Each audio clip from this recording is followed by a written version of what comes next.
Bom, nessa aula nós vamos falar sobre as características do utilitarismo. Vamos começar falando de uma característica chamada antifundacionismo. O que é isso? O antifundacionismo, ele significa que os fundamentos jurídicos, eles não são tão importantes assim. Como assim, professor? Para o antifundacionismo, você não deve aí ter um apego excessivo à letra da lei. Você não deve ter um apego excessivo à lei. Porque você lembra que o principal termômetro lá do utilitarismo deve ser um termômetro social, que é trazer o bem para o maior número possível de pessoas.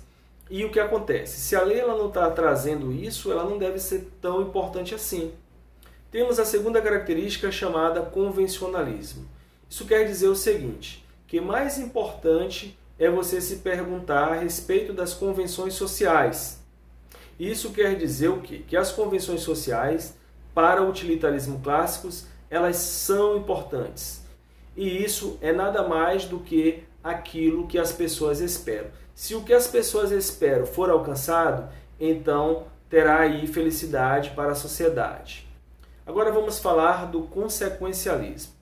O que é isso? Para essa característica, o mais importante para essa característica não é a lei, mas sim as consequências da decisão. Vamos pensar no seguinte.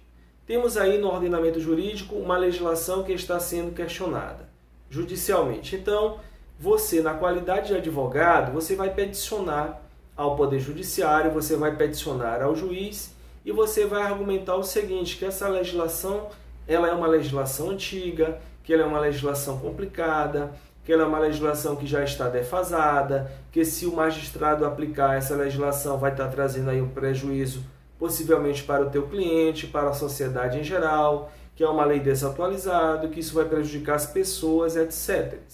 Então, quando você for para a audiência e fizer lá a sua sustentação oral, fizer o uso da palavra, você vai estar fazendo aí uma argumentação utilitarista. Então você vai dizer, veja bem, excelência, a consequência dessa decisão em desfavor aí do meu cliente é o seguinte, que a aplicação desta legislação dessa forma, se você aplicar de uma forma literal, ela vai prejudicar o meu cliente. Então é necessário que você interprete esse dispositivo com um olhar diferenciado.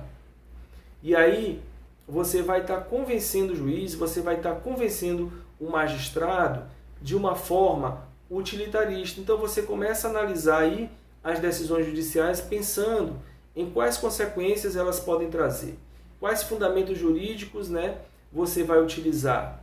Então você vai estar utilizando esses fundamentos numa perspectiva utilitarista. Também você vai ouvir falar sobre o consequencialismo como algo pragmático. Algo pragmático. O que é isso? Pragmatismo jurídico é uma outra corrente filosófica que também é muito importante, que ela estava aí preocupada com a consequência e o contexto aí das decisões. E também ela está pouco ligando aí para o fundamento jurídico. Então, talvez você veja algumas decisões que normalmente o Poder Judiciário vai tomar baseado aí na política, baseado aí aquilo que chamamos de ativismo judicial. São chamadas por algumas de decisões pragmáticas. Mas o pragmatismo ele não é o nosso objeto aqui no momento. Nosso objeto aqui é o quê? É o utilitarismo, que tem como principal objetivo aumentar aí o bem-estar social. Agora nós vamos falar de uma outra característica chamada de agregativismo.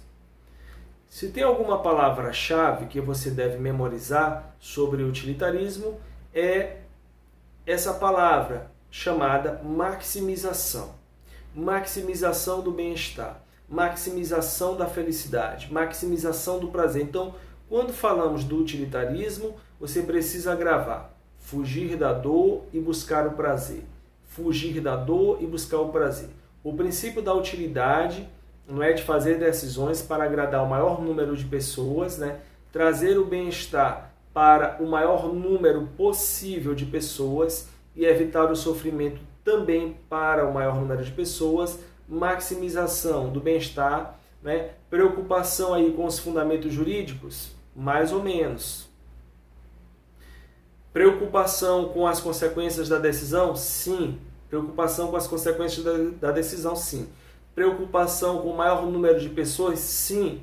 Preocupação com o maior número de pessoas. Por isso vamos chamar de agregativismo. Então vamos agradar as convenções sociais? Normalmente, o que é isso? A opinião pública, aquilo que as pessoas esperam? Sim, também. Você está reconhecendo aí que o utilitarismo ele está bem presente aí no nosso contexto social, na nossa sociedade como um todo? Pois ele está sim. Vamos agora fechar algumas questões. A lei para o utilitarismo. Para o utilitarismo, o Estado ele tem um papel bem relevante. Para o utilitarismo, o Estado tem um papel bem relevante. Por quê? Porque ele vai decidir sobre a lei e sobre as políticas públicas. Então, gente, o Estado tem por dever garantir a felicidade para o maior número de pessoas. Então, as leis e as políticas públicas, elas precisam se pautar nesse sentido. Elas precisam se pautar no sentido de trazer a maximização. Então, a partir do momento em que a gente começa a compreender a lei como um termômetro social, não é? No qual aí os legisladores usam o princípio da utilidade, quando os legisladores usarem o princípio da utilidade, tentando trazer aí o bem-estar para o maior número de pessoas, né? Então, o legislador vai estar garantindo a felicidade para o maior número de pessoas possível. Para o Bentham, a felicidade possível para o maior número de pessoas é a principal ideia do utilitarismo diante do Estado. As normas, elas precisam ser questionadas. Então, para o Bentham, o resultado útil é o critério para avaliar uma norma jurídica. Se a norma jurídica ela traz benefício, ela tem resultado útil. E se ela não tem resultado útil, é preciso que ela seja aí retirada do ordenamento jurídico. Essa norma ela precisa sair de circulação. Então essa é a ideia do termômetro social. Esse termômetro é o feedback das pessoas diante da lei. Se elas gostam ou não das consequências da lei. Se a lei se aplica para o maior número de pessoas.